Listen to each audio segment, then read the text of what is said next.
Hello and welcome back to Knights of the Podcast, presented by Take 3 Productions, where we talk about really the only sci-fi franchise that matters, and that is StarCraft, the Blizzard Entertainment games, which are amazing. Oh, wait, no, sorry. We're here today to talk about Star Wars, mother Fs. I'm your host, as always, Chris Skywalker Dohmen, and here with me today, I've got making his return to the show prop in this new format, Mando Calrissian manning Franks in a Chewbacca mask. How are you, man? I'm that amazing, just to know, just to let you guys know. Did you buy that or was that a gift? No, I actually bought it for Halloween. I had my Chewbacca onesie and my Chewbacca mask, and I was that for Halloween because, you know what? I'm a lazy college student who likes Star Wars, so I thought, why not? And this is a bit too small, so I had to do that instead of putting it on because my head's too big. All right, how you guys doing there? Great to be here. Awesome. And making his debut in the new iteration of Knights of the Podcast, we have Matt Rendar, Matthew Kearns. Dude, how are you doing, man? I'm doing good. Oh my god, I finally got a nickname. But you didn't use the one that I gave you, but I like this new one. Well, to be fair, like, the thing is, anybody who knows us knows I never call you Matt. I never do. No. Never. I always call you Kearns. But yeah. And it's not even like a Clark Dohmen situation where at least we do it because we have two Chris's. There's no one else named Matt that works for Take 3.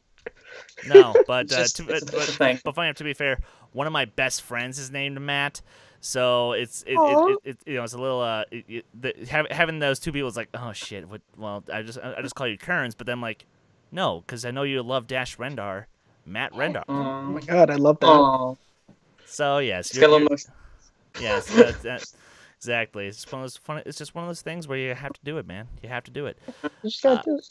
So obviously we're gonna do the usual stuff where we break down some news, do a quick cool history lesson, and of course closing out with the best segment ever.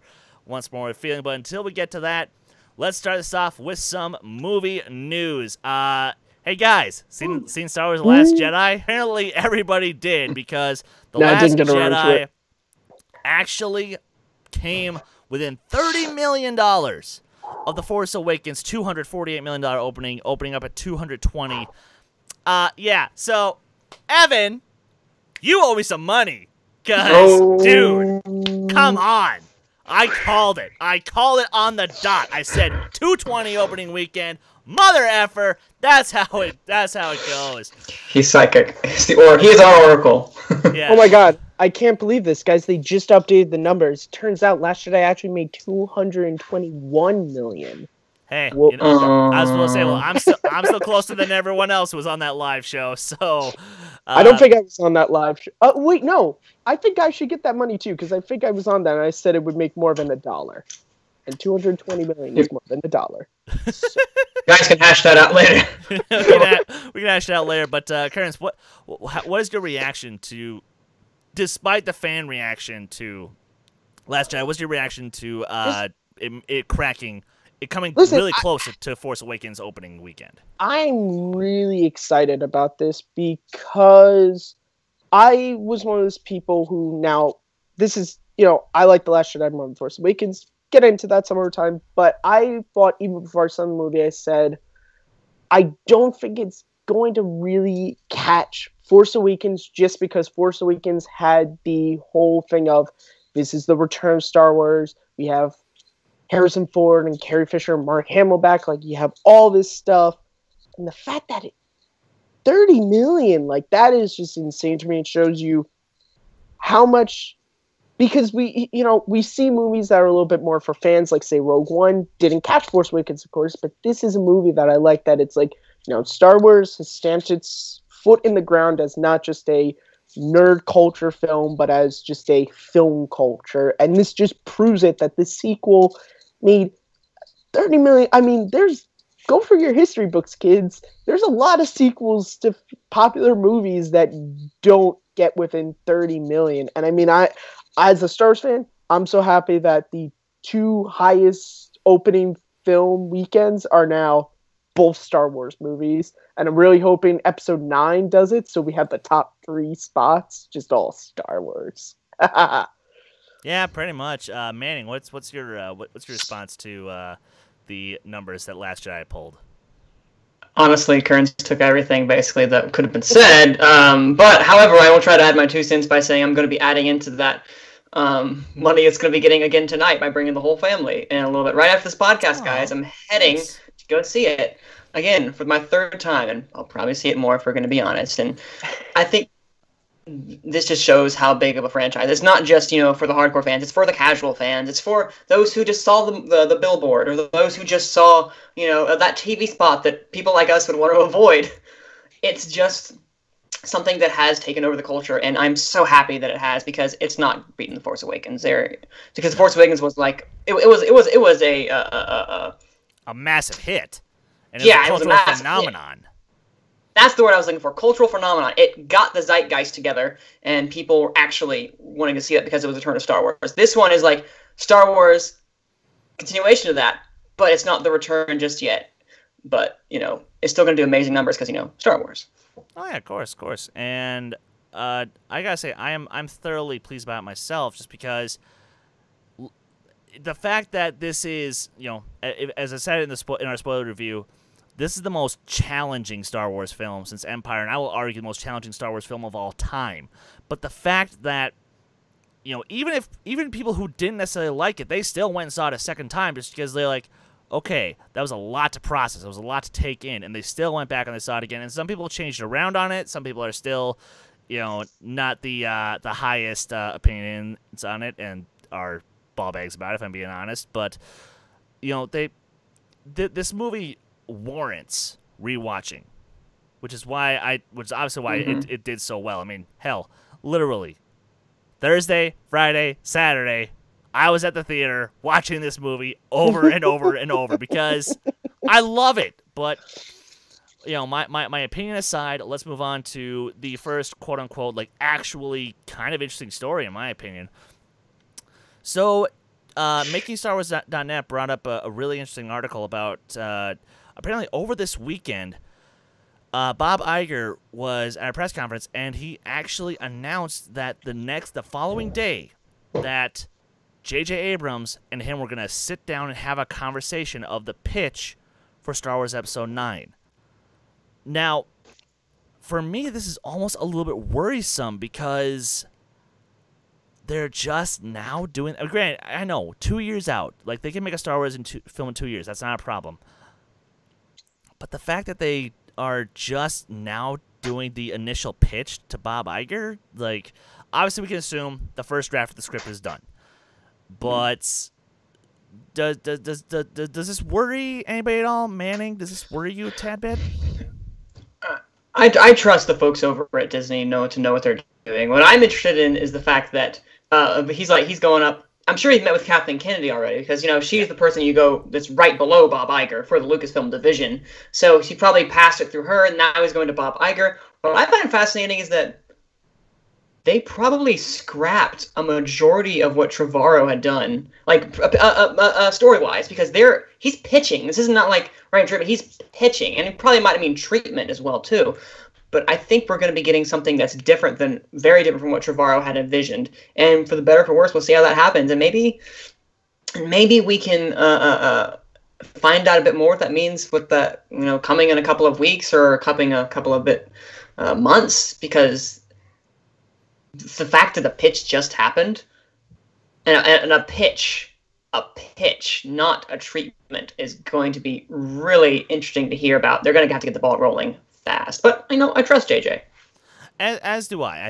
I'm not trying to put him down or anything. It's just gonna be a matter of how soon are we gonna get the ball rolling on this officially. Kearns, what are your thoughts on this? Listen, I'm not worried. We just saw this past year, Steven Spielberg wrote, produced, shot, edited an entire film, The Post, and from what I've been hearing, it's a pretty darn good film. Now, yes, there's a little bit more that goes into a Star Wars movie, but I have a feeling that having seen The Last Jedi and stuff that happens in that, also the switching of directors, that comes into play. Personally, I feel like, and I'm not Bob Iger, but I feel like this could be a thing of, maybe it was just the word choice was wrong, pitch, I feel like they've had meetings already. I feel, and at least not with Bob Iger. I feel like Kathleen Kennedy, at least like JJ and her have been talking for a while, and I feel like this was just, like you said, I feel like they have a first draft of the script. I feel like they just went in there like, Bob, this is what we're gonna do, and Bob sat back and went, oh well, the last thing you did made $220 million. All right, go on, go have fun. I don't think we would. I know some of the behind the scenes stuff at Lucasfilm has been a little iffy, but I'm an optimistic film fan. I always say no reason to worry until there's reason to worry. Fly casual. That's my look on this. Okay, that's a nice little Jedi reference there. I like that. Yeah, that's pretty much my thoughts too. It's like, I feel like this should have happened a little sooner, maybe before The Last Jedi, like a month or so before Last Jedi. But assuming that the pitch went well, they're still going to be on time for going into production next month, and hopefully filming will go really smoothly. And this movie, God, especially after seeing Last Jedi, I have no idea what they're going to do.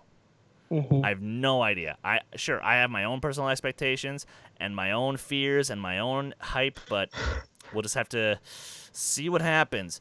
Now, moving on to part of canon that sadly has not really been explored much in the new Disney regime, at least in the way that a lot of people were really hoping. Let's talk about the video games. Battlefront 2. They just dropped a trailer for the Last Jedi expansion for Battlefront 2. Color Me Pink. It looks good. It looks real good. Makes me wish I wasn't broke and actually had a current gen console so I could play this game and get the expansion. But Manning, as a deep lover of the Star Wars games, like myself, does this trailer excite you and make you wish you were playing it already, or? Of course, I wish I was playing Battlefront 2. I've heard nothing. Okay, scratch that. I've heard very mixed things, but that's regarding EA's rather abysmal treatment of the property. But from what they have done, the gameplay-wise, it's nothing but solid. Just the gameplay aspect of it and how it immerses you into Star Wars. And that is what I wish I had. Playing the first Battlefront, borrowing it from my roommate, because I don't have a current-gen console either.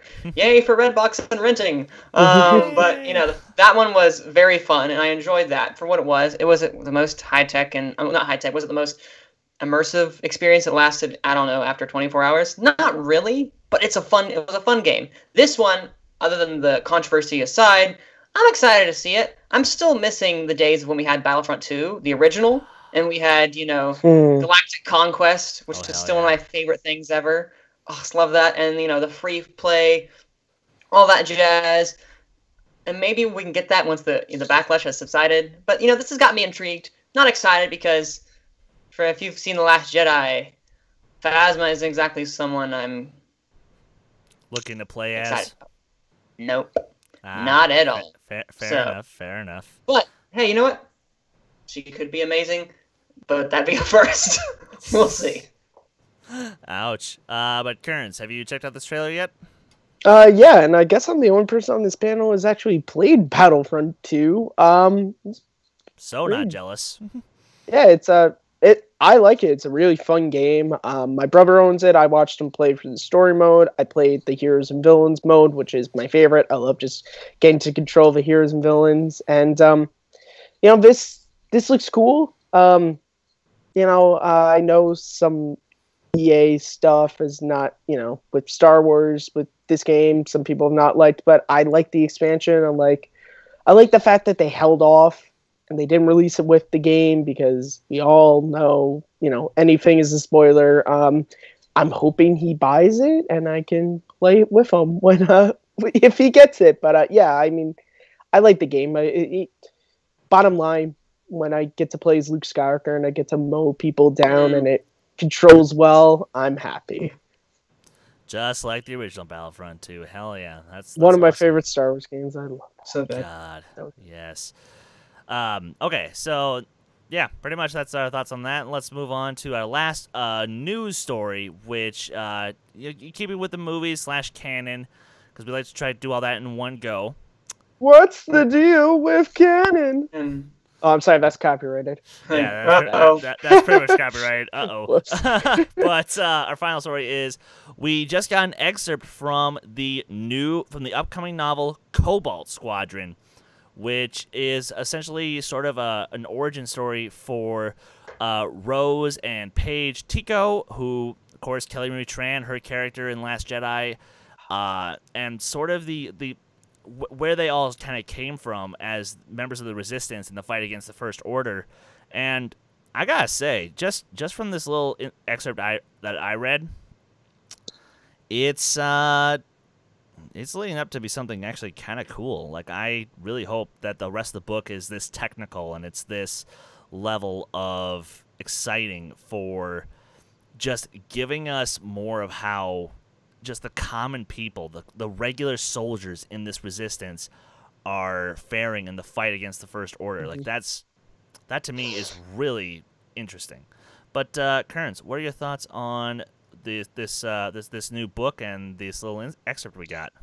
Well, I actually sort of skimmed this excerpt when I was waiting online this morning when I was out shopping, and I mean, it looks interesting. I sadly, bad Star Wars fan, new canon, I haven't exactly gotten into everything. I haven't read every book. I pretty much have read the novelizations of Force Awakens, Rogue One. I've read Callus and the Poe Dameron comics. This does look really interesting. I think just for me, I like the idea that the canon now, the novels now being directly linked to the films. I like the idea that we could get the backstory because we already felt Rose's sister's death, but now that we can, keep going. It's okay. If you're watching this, it's been out for a week. Come on, whatever. Okay, I'm sorry. I'm sorry for everyone. Whatever. But I mean, we can kind of get the backstory. We can kind of get to know, and we also get to know more about Rose, which I'm interested because that way, when we get to 9. We know even more about her because we'll have read the book. We have Last Jedi, so yeah, I'm interested. That's a very interesting perspective. I like that. Manny, do you share a similar sentiment, or?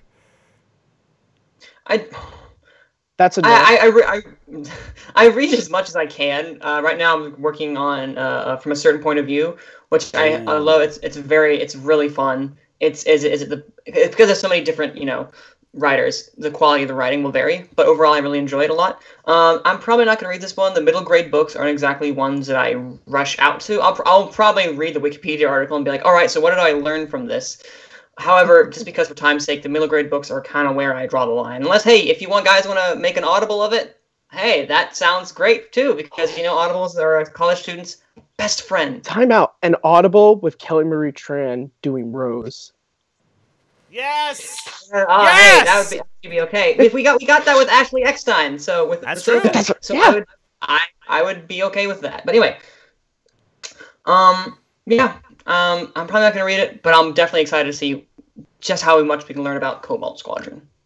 Definitely. And with that, that's going to wrap it up for the news segment. And now we're going to move on to a segment that I just love doing, and that is the history lesson. Some of the cool things that happened this week in the world of Star Wars. And starting off, since we're speaking about The Last Jedi, director Rian Johnson celebrated his birthday on December 17th. Rian, I can't thank you enough for what you've done for Star Wars now with The Last Jedi. I absolutely loved it. I loved how it expanded on already existing mythology and actually kind of challenged it in a few ways. And in my opinion, it didn't challenge it in a way that was insulting, but it challenged it in a way that is open to interpretation and invites great discussion to be had.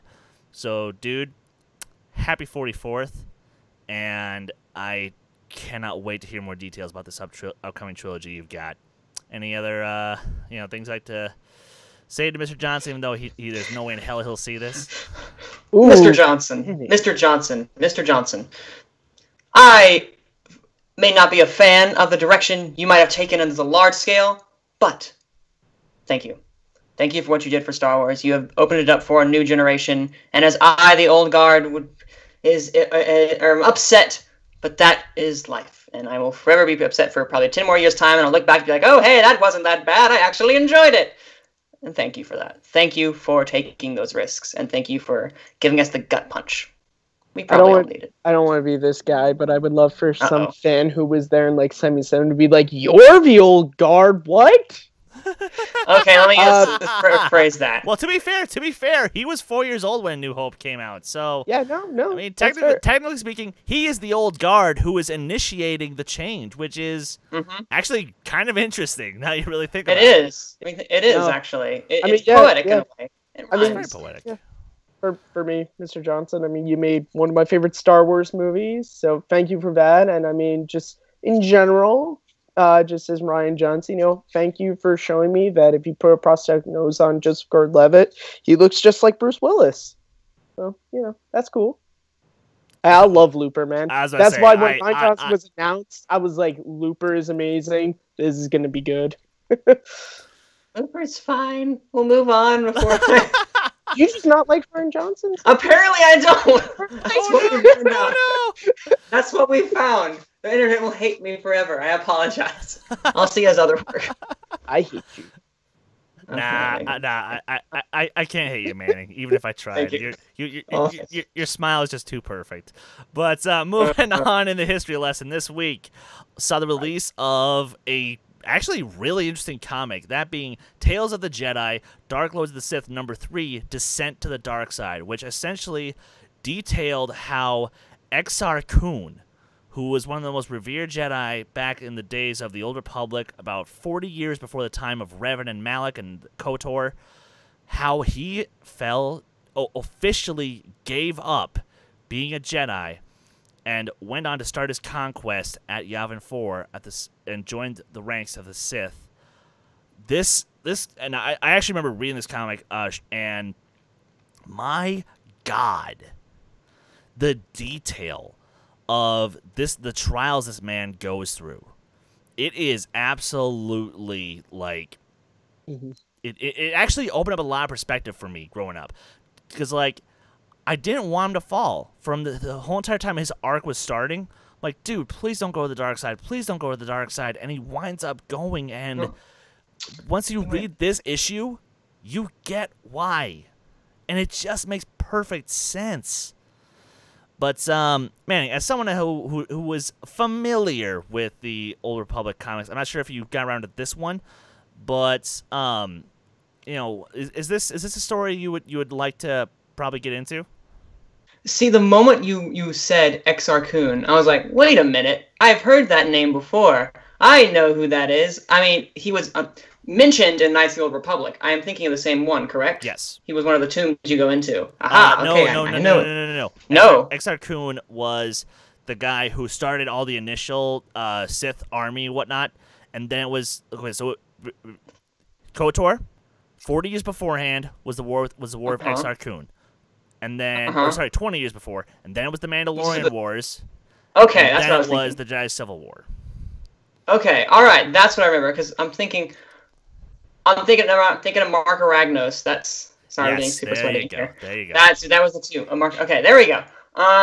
Anyway, but yeah, I do know that name and it's familiar with me. And yeah, if you're talking about it, I'm looking up right now on the Wikipedia page, and this seems incredibly fascinating. I might have to give it a try if it's on Comixology. Definitely do it if you can. Like, I was lucky enough to borrow a hard copy, but a paperback copy. But it's, like I said, it's a really fascinating story. Kearns, hearing about some of this old lore, does that make you sort of wish that maybe if you had a little more free time and had the resources available to you, would it be a story that you might be interested in checking out? Oh yeah, I mean, Tales of the Jedi was one of those comic book series. I mean, this was back. I grew up, Dark Horse was in charge of Star Wars, and this was one of those, going on the comic book runs with my dad. This is one that I would usually skip. In favor, I was usually more of a legacy kid, or fair enough. So I would, and you can only get so many comics.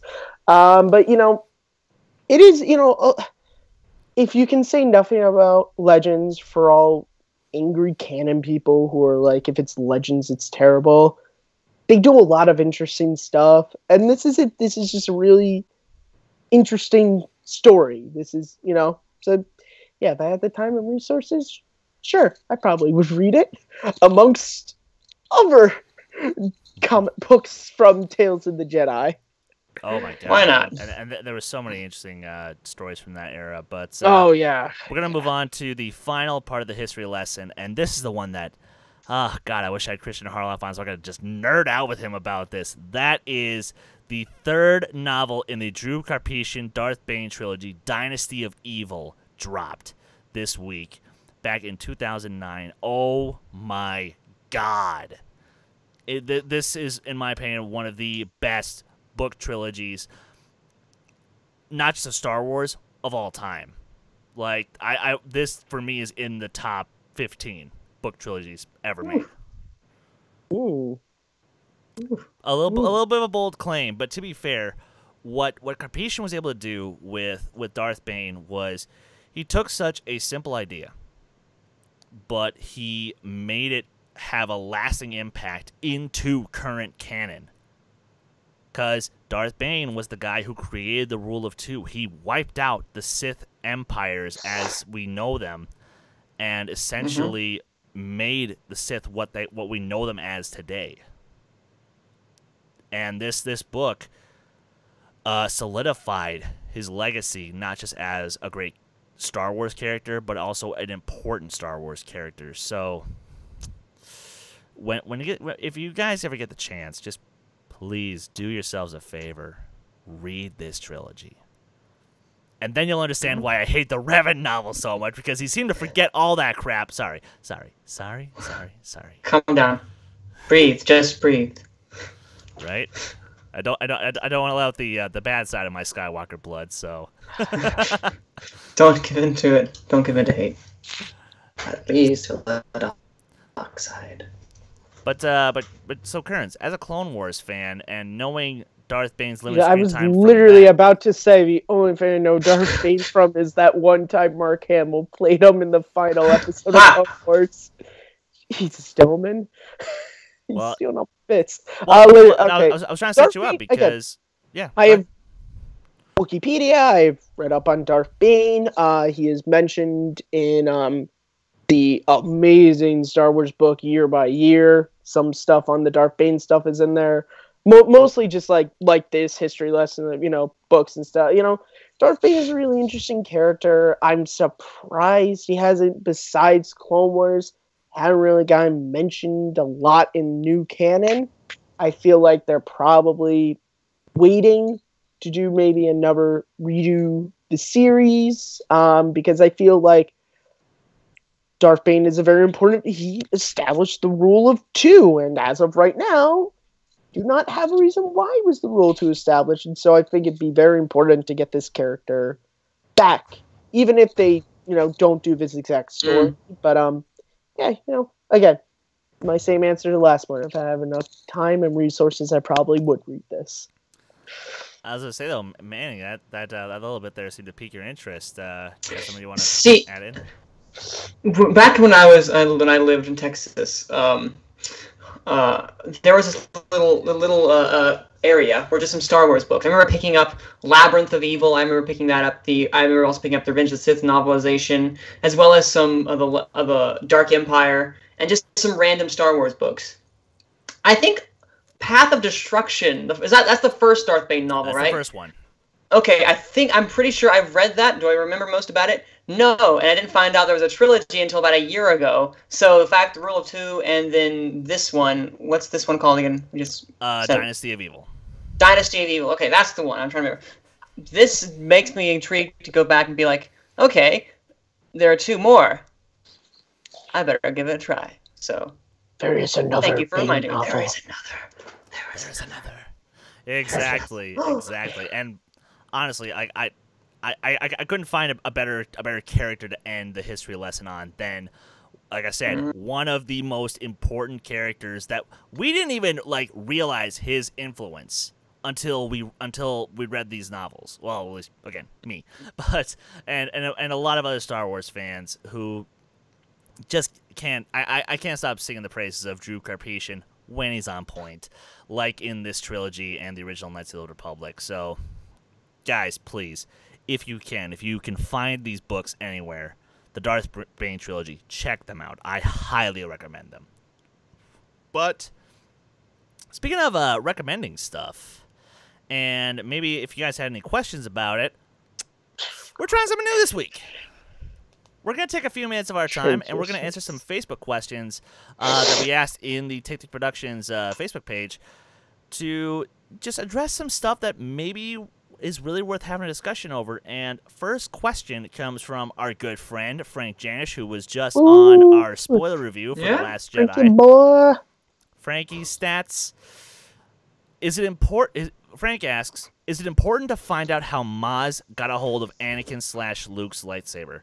Also, if we do find out, is it revealed in Episode 9 or in other canon material? Manning, do you want first bit? I'm not chomping at the bit, but I'll definitely take a bite at it. Is it important? No, but it's something that has piqued my curiosity since she's like, it's a story for another time. Okay, when is that time? I want to know how she got this, because last thing we know, just following through Bespin. I understood why. It wasn't the important time. It wasn't the thing that was important for that, for the movie. It's an object. I don't really care. But now I want to know exactly. I'm sorry. Well, I'll find out. I'll know what it is. I like the object. Let it go. Breathe, Kearns. Just breathe.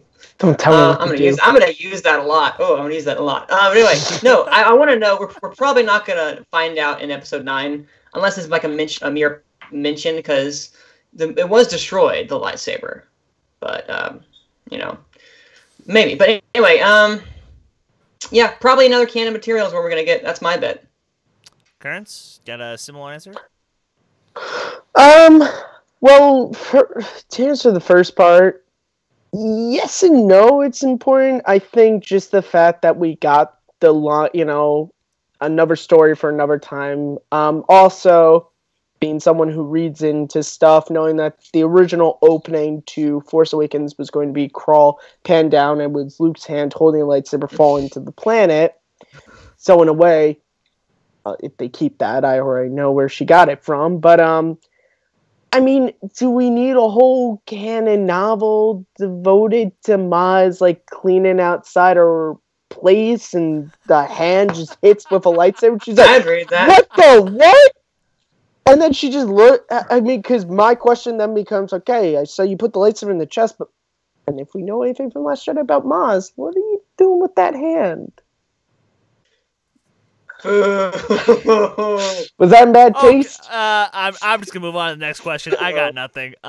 Next question comes. Listen, it just cut that if you can. No, I'm keeping that. Suck.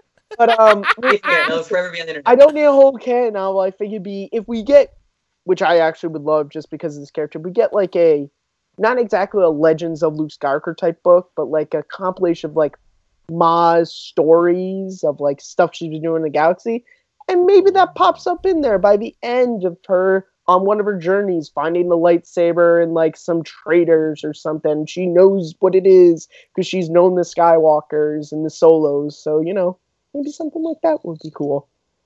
I don't know. Perhaps a certain point of view Empire edition? Maybe. We will see. I would like that. I would like that a lot.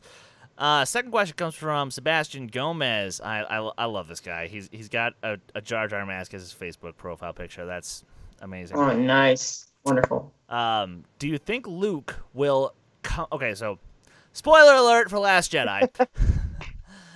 Do you think Luke will come back more powerful than you could possibly imagine in Episode 9? Yes. I hope so. I hope so. I think so now. I think now it'll happen. Well, I mean, and especially with the way that they set up in Last Jedi, which I'm going to keep my answer spoiler free, but the question was a spoiler, technically speaking. So, but I don't see how they couldn't. That would almost kind of cheapen. It would sort of cheapen the moment if, especially cheapen a certain conversation involving a tree that Luke has in the movie. So vague.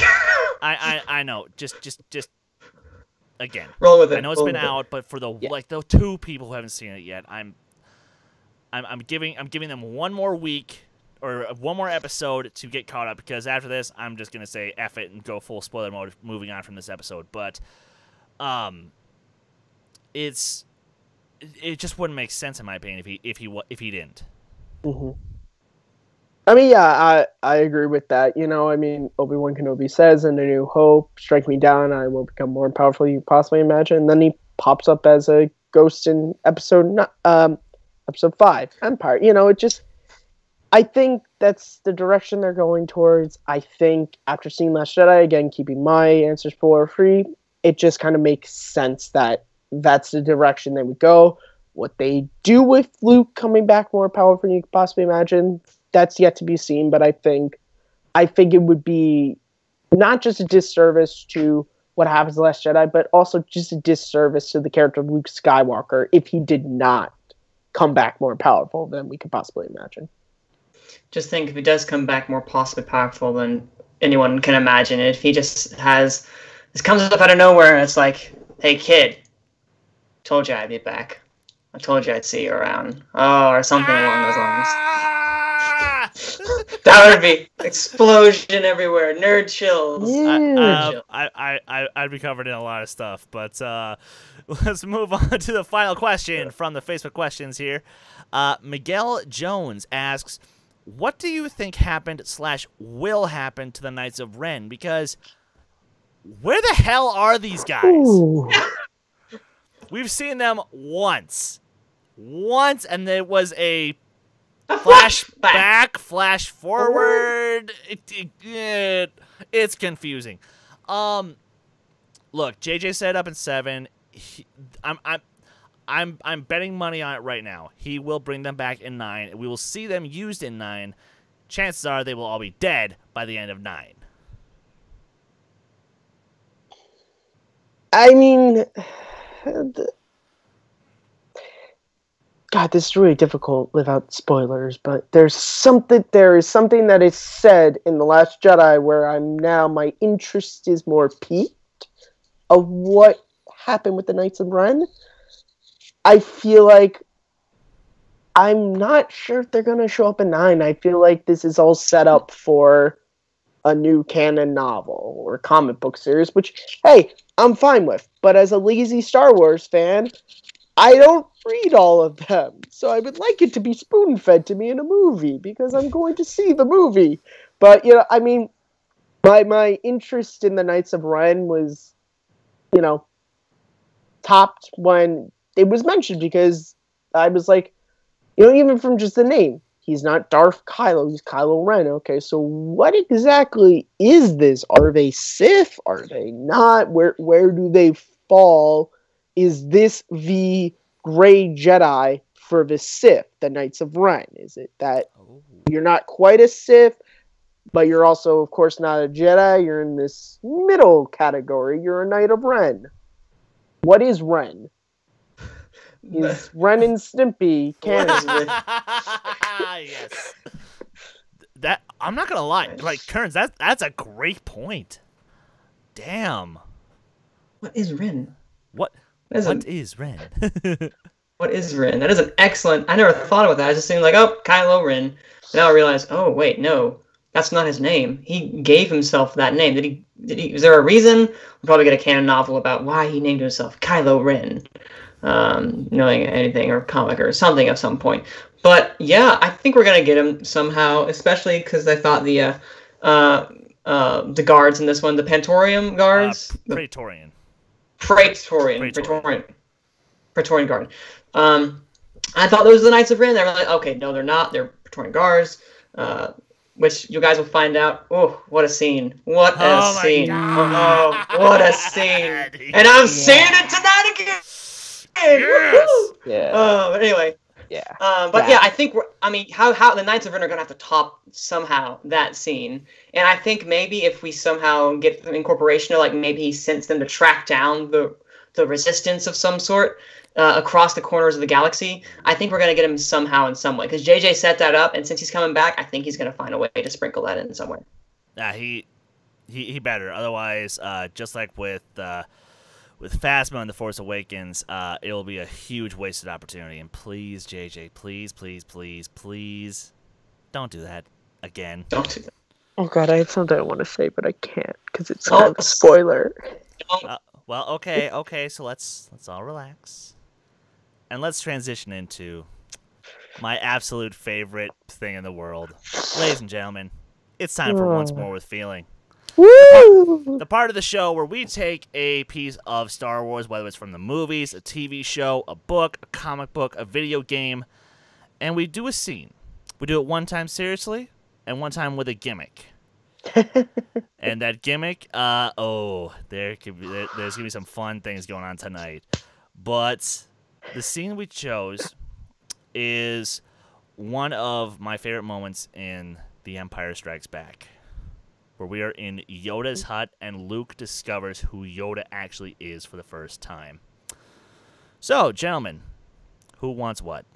I mean, I'm dressed as Luke Skywalker from Empire, so I'll clear. I will take Obi-Wan because he's my favorite character. So. Oh my god, yeah, we're you, Chris. Characters. We'll get Yoda. Oh wow, what a ready shame. I am. Perfect. It's all according to plan. Indeed. All right. So, yeah, let's do it. Here we go. When you are ready, Luke Skywalker. Look, I'm sure it's delicious. I just don't understand why we can't see Yoda now. Patience. For a Jedi, it is time to eat as well. Eat. Hot. Good food. Good. How far away is Yoda? Will it take us long to get there? No, not far. Yoda not far. Patience. Soon you will be with him. Why wish you become Jedi? Mostly because of my father, I guess. Father. Powerful Jedi was he. Powerful Jedi. Oh, come on. How do you know my father? You don't even know who I am. Oh, I don't even know what I'm doing here. We're wasting our time. I cannot teach him. The boy has no patience. He will learn patience. Much anger in him. Like his father. Was I any different when you taught me? He is not ready. Yoda. I am ready. I can be a Jedi. Ben, tell him I'm ready. Ready are you? Ha! What knows you ready? For 800 years have I trained Jedi. My own counsel would I keep on who is to be trained. A Jedi must have the deepest commitment, the most serious mind. This one, a long time I have watched. All his life, as he looked away to the future, to the horizon, never his mind on where he was. What he was doing. Adventure. Heh. Excitement. Heh. A Jedi craves not these things. You are reckless. So was I, if you remember. He is too old. Yes. Too old to begin the training. But I've learned so much. Will he finish what he begins? I won't fail you. I'm not afraid. You will be. You will be. That's such a good scene. That's such a good scene, guys. Am I the only one who did the acting? Like I smacked my head on I was like, he's gonna smack his. I took a hit with the stick. I can't. I'm a disembodied voice. I can't do much physical acting. You can't do much acting. Well, you can't do it with the voice, man. That was good. Like, damn, I'm not gonna lie. That might be the best serious read of this of any of these scenes we've done. Like, I'm not gonna lie. It's gonna be hard to top last episode. It's gonna be hard to top that because now it's time to do the scene once more with feeling. Yeah. Okay, so Are we gonna surprise ourselves with our stuff we're gonna do, or are we? No, I think I need to be prepared because if we don't, I might crack and I might lose my bit. All right. So for all of you, this is if you watch Sam Witwer's Twitch stream, especially when Dave Crossan is on, this is gonna make sense, which is they made the great joke of if you listen to A New Hope, there are many points when Red Leader kind of sounds a little intoxicated. So I will be playing Sam Witwer doing Red Leader. Just hold him for a few more seconds. All right, man. It's gonna be great. And I am going to channel my inner Gomer Pyle from the Andy Griffith Show to be Obi-Wan, the wise man he is. Let's do it. Oh no! Oh no! Okay. See, something I've always wanted to try to do is try and do Palpatine as Yoda, but I don't think this. But I don't think this is the scene for that. I don't think this is the scene for that. I think I'm gonna try to do. Oh, okay. I'm gonna let out my inner Vito Corleone. Oh God. Oh. Hear that? This is gonna be interesting. Yeah, Oh, it is. it's gonna be great. No one's gonna understand a word any of us are saying. Nope. Let's do this. Welcome to the most incomprehensible What's More with Feeling ever. Karens, when you are ready. Well, and so delicious. I don't understand why we can't see Yoda now. My friend, patience. For a Jedi, it's time to eat as well. Eat. Hot. Good food. Good. Hey, listen, how far away is yours? Is it going to take us long to get there? Not far. Yoda's not far. Just have some patience. Soon, you'll be with them, and they'll make you an offer you can't refuse. So, why did you wish to become a Jedi? Mostly because of my wine bottle. I mean, my father, I guess.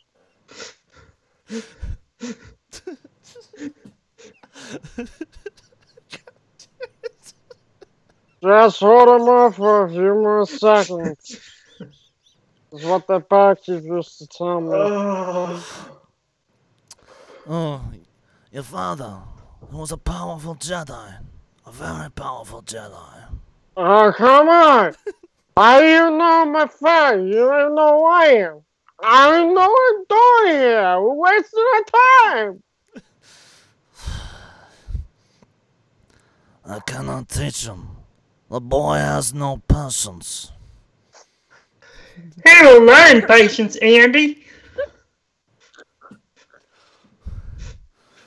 There's much anger in him. Like his father, and like my son, Michael, and Sonny.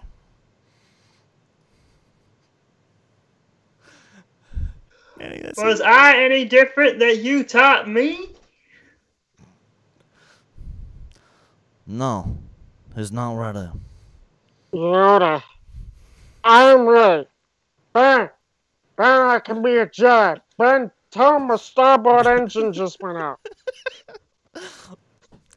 Are you ready? Ha! What do you know about ready? For 800 years have I trained Jedi. My own council, the 5 families I would keep on who's to be trained. A Jedi must have the deepest commitment, the most serious mind. You, a long time have I watched. All his life, he looked away to the future, to the horizon. Never his mind on where he, Jesus, this is a lot. On where he was, what he was doing. Adventure, excitement. A Jedi craves not these things.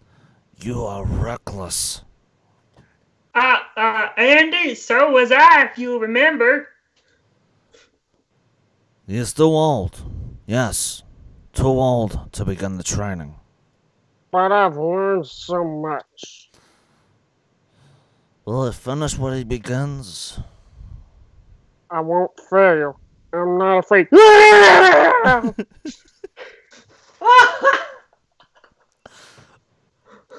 I will be. I will be. This was weird. This was weird, but you know what? Just hold off for a few more seconds, okay? Damned if it didn't work. Oh wow. Well, at least it wasn't Scott Mance, Goofy, and Bad Yoda. So there's that. There's that. But that being said, guys, thank you for watching this episode. We're gonna wind this down. We're gonna close up shop. Manning Franks, my good friend, Mando Calrissian. Where can the good folks find you online?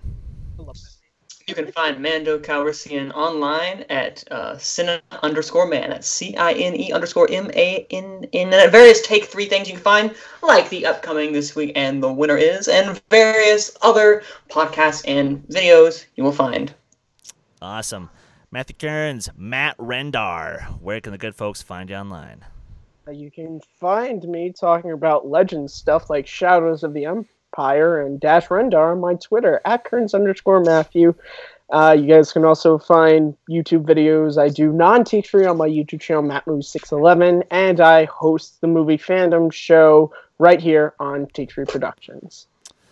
And you guys can follow me on Twitter at my band Last Shot Redemption at LSARBandMN. You guys can follow Take 3 Productions on Twitter and Instagram at Take 3 Trivia. You guys can find my second channel that I run, the Worldwide Movie Games Network, on Twitter at WWMGN Take 3, and of course YouTube, the Worldwide Movie Games Network, where I have a nice little singles match up against a good buddy of mine, Robert Parker. Hey, Robert. Hey. Nothing personal if I win. Just saying. Just saying. God. And you guys can find me on Letterboxd and Stardust at Chris Take 3. Guys, please give this episode a like, leave a comment, subscribe to Take 3 Productions, and for Matthew Kearns and Manning Franks, I'm Chris Skywalker Dohmen, and may the Force be with you always.